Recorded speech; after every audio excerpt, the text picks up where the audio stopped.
sa mabuting balita ngayon, tinawag ni Jesus ang 12 apostol at binigyan niya sila ng kapangyarihan upang pagalingin ang may sakit at palayasin ang mga masasama espiritu. Mahalagang pansinin ang ayos ng pagkakasunod-sunod.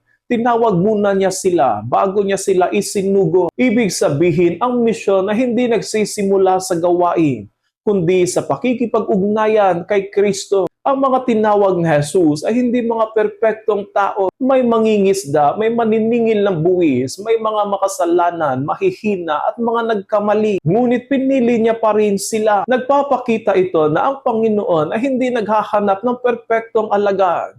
Hinahanap niya ang alagad na handang sumunod sa kanyang kalooban. Sa kamay na Jesus, ang isang ordinaryong tao ay nagiging instrumento ng kanyang pambihirang biyaya. Pagkatapos silang tawagin, isinugo sila ni Jesus. Ang pananampalataya ay hindi para itago lamang para sa ating sarili. Ang sino mang lumalapit kay Kristo ay ipinapadala rin niya upang magdala ng pag-asa, kagalingan, at mabuting balita sa lahat. Maaari hindi tayo gaya ng mga apostol sa literal na paraan, ngunit lahat tayo ay may misyon.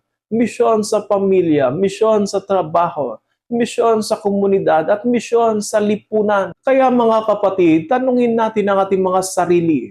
Naririnig ba natin ang tawag na Jesus? At handa ba tayong suguin niya? Tandaan natin, ang tunay na alagad na Jesus ay hindi lamang tinatawag upang manatiling malapit sa Kanya, kundi tinatawag rin upang dalhin siya sa iba.